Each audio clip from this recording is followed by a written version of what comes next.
ঘরের মধ্যে থেকে মৃতদেহ উদ্ধার ঘিরে ধুন্ধুমার মানসিক ও শারীরিক নির্যাতনের অভিযোগ। এই গরমে ঘরের পাখার তার খুলে রাখার অভিযোগ। গণরোষের কবলে দুই বোনকে এলাকাবাসীর মারধর। পুলিশ এসে পরিস্থিতি নিয়ন্ত্রণে আনে। ঘটনার তদন্তে নিউটাউন থানার পুলিশ। এলাকাবাসীদের দাবি, নিউটাউন থানা এলাকার গোবিন্দনগরের দ্বিতীয় লেনের বাসিন্দা আশিস রায় তার পৈতৃক বাড়িতে একাই থাকতো। সেই বাড়িতে একাধিক ভাড়াও থাকতো। দুই বোনের বিয়ে হয়ে যাওয়ার পর তারা চলে যায়, কিন্তু মাসের শেষে বাড়ি ভাড়ার টাকা নিতে আসতো বলে অভিযোগ। সেই সময় ভাইয়ের ওপর অত্যাচার করা হয় বলে অভিযোগ। এক জামাই ওই ভাইকে বেল্ট দিয়ে মারধরও করা হয়। আশিসের বিয়ে হয়েছিল, অভিযোগ সেই বউকে অত্যাচার করে তাড়িয়ে দেওয়া হয়। এরপর ওই আশিস মানসিক বিপর্যস্ত হয়ে পড়ে। ওই বাড়িতে আশিস একাই থাকতো। দুই বোন তাকে খাবার দেওয়ার জন্য একজনকে বলে রাখে। অভিযোগ, সে শুধু আলু সিদ্ধ ভাত, ডাল সিদ্ধ ভাত দিয়ে দিনের পর দিন খেয়ে যায়। গতকাল খাবার দিতে এসে ডাকাডাকি করার পরও দরজা না খুললে যে ব্যক্তি খাবার দিতে আসতো সে খাবার দরজার সামনে রেখে চলে যায়। আজ ফের ডাকাডাকি করলে দরজা না খুললে সন্দেহ হওয়াতে এলাকার লোকেদের খবর দেওয়া হয়। তারা দরজা খুলে দেখে খাটের উপরে তার নিথর মৃতদেহ পড়ে রয়েছে এবং এলাকাবাসীদের অভিযোগ, তারা ঘরে ঢুকে দেখতে পায় যে ঘরের মধ্যে সে যে ঘরটিতে থাকতো সেখানে যে পাখা লাগানো ছিল সেই পাখার তার কাটা। এরপর ক্ষোভে ফেটে পড়েন এলাকাবাসী। খবর দেওয়া হয় নিউটাউন থানায়। খবর পেয়ে ওই বাড়িতে আসে দুই বোন বাড়িতে আসতেই এলাকাবাসীর রাগের বহিঃপ্রকাশ।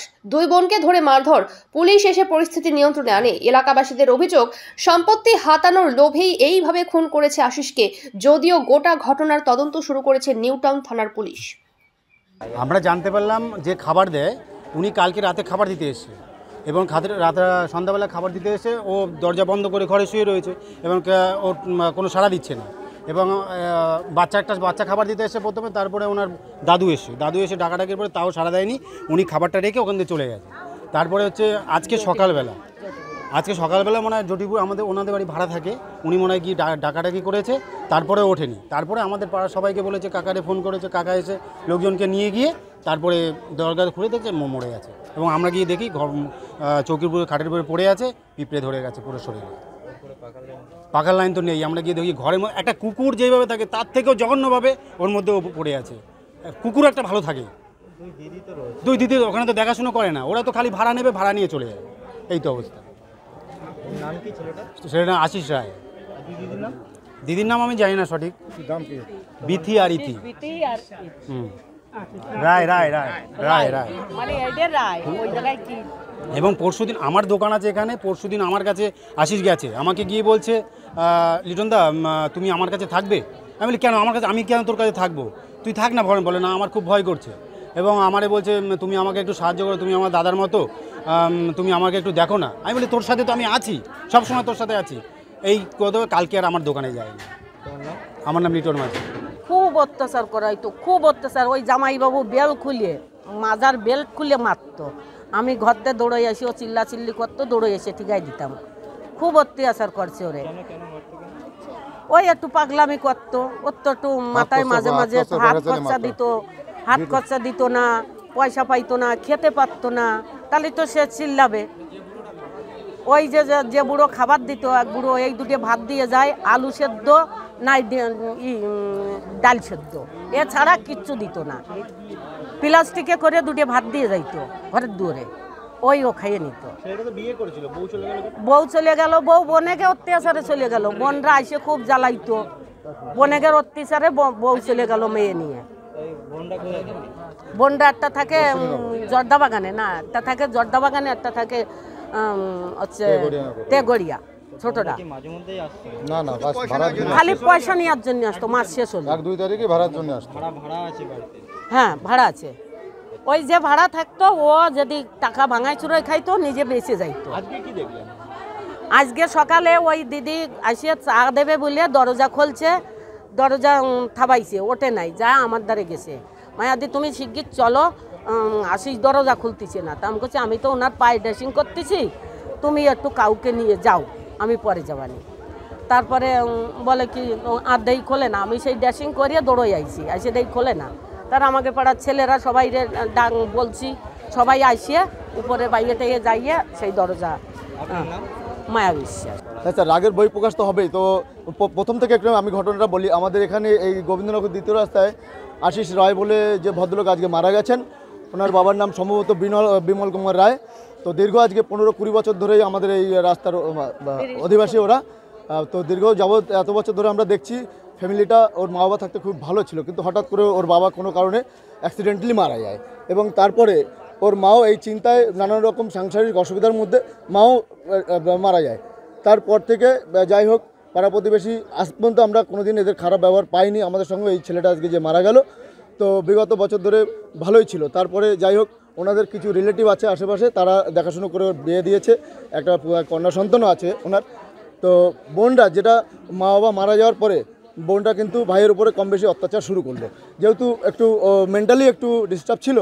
এবার তারপরে এই বোনরা অ্যাকচুয়ালি আমাদের এই আজকের অভিযোগটাই, আজকে বোনরা সম্পত্তির জন্য কিন্তু আজকে এই ছেলেটাকে এরা নৃশংসভাবে খুন করলো। এবার এইটা আমাদের এই পাড়া প্রতিবেশীর পক্ষ থেকে আমরা এদের চরম শাস্তি চাই এবং আমরা এফআইআর দায়ের করব। এই ছেলেটাকে মানে অক্লান্ত অপরিশ্রম করে মানে অত্যাচার চালিয়ে আজকে এই ছেলেটাকে ধ্বংস করলো। হ্যাঁ, আমরা এর নিন্দা জানাই এবং আমরা চরম শাস্তি আবেদন করছি প্রশাসনের কাছে আমাদের পক্ষ থেকে। আমার নাম সুজন মিস্ত্রি, আমি গোবিন্দনগর দ্বিতীয় রাস্তার আমাদের যে কমিটি আছে কমিটির সভাপতি আমি। তো আমি এই বক্তব্য রাখবো যেন আমরা সুবিচার চাই, সুবিচার পাই, এটাই আমাদের বক্তব্য। ঘটনা ঘটেছে আজকেরা দীর্ঘ ধরেন, ওরা এখানে প্রায় আজকে 30 বছর বাড়ি করেছে। প্রথমে বাবা মা এবং 2 বোন, এই ভাই ছিল। ছেলেটা গ্রাজুয়েট পাস এবং শিক্ষিত ছেলে, ডাক্তারিও করে, কিন্তু লেখাপড়া করার জন্য হয়তো মেনটেনে একটু মাথাটা একটু ডিফেক্ট হয়ে গেছে, কিন্তু মাঝে মাঝে খুব ভালো, বোঝা যায় না। কিন্তু কিছুদিন আগে ছেলেটা বিয়ে করে, তার একটা বাচ্চা সন্তানও আছে, একটা মেয়ে আছে। মেয়ে থাকা সত্ত্বে একটু বন্ধু ওই ফোন করছে, কাউন্সিলর ফোনটা কাটি দাও। এবার বিয়ে করবে, একটা বাচ্চাও আছে, বাচ্চা থাকা সত্ত্বে কিন্তু কিছুদিন পরে এই বোনদের জ্বালায় সেই বউটাও সংসার করতে পারিনি, সে বউটা ছেড়ে যেতে বাধ্য হয়েছে বাচ্চা নিয়ে। জ্বালায় মানে এই বাড়ির যা ধরেন বিষয় সম্পত্তি বা এই যে ভাড়ার টাকা ওঠে, এগুলো সব বোনেদের দখলে। মা মারা গেছে, বাবা মারা গেছে, ভাই পাগল, এই বলে তারাই দখলে রাখিছে। কারণ এদের বাড়ি হচ্ছে বাগুয়াটি তেগরিয়ায়, অশ্বিনগর বাড়ি। এরা আমাদের এখানে আমরা যে আসি, আমাদের কোনোদিন কিন্তু কিছু ডেকে আমাদের বলিনি, আমরা উপযাচক হয়ে এখানে আসি। ছেলেটার মুখের দিক তাকিয়ে যে আমার রাস্তার ছেলে। এবার বিষয়টা হচ্ছে, আমরা আসা তো তারা কিন্তু আমাদের সেই ভালো চোখে নেয় না এবং এই ছেলেটাকে খেতে দেয় না।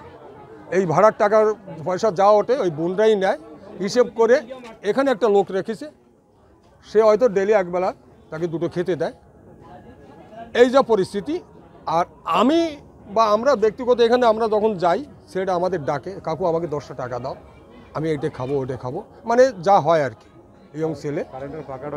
দ্বিতীয় কথা, আজকেরা যে ঘরটায় ছেলেটা থাকে, ভিতরে 2টো রুম আছে, বেডরুম, 2টা তালা দিয়ে, আপনারা দেখে আসুন, বড় তালা মেরে রাখিছে, বাইকে ভিতরে ঢুকতে দেয় না। ডাইনিংই থাকে, সেখানে উপরে ফ্যানটার লাইনটা কেটে দিয়েছে, বাইকে লাইট জ্বালাতে দেয় না।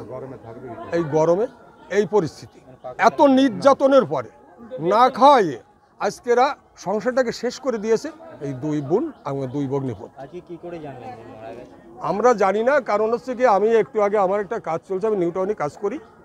আমার এক ভাই আমাকে ফোন করলো যে দাদা, কালকেরা রাত্রে আমরা 9টা-10টার দিকে এই বাড়িতে গেছিলাম। আপনার নামটা? আমার নাম বিনয় মণ্ডল, গোবিন্দনগর দ্বিতীয় রাস্তা।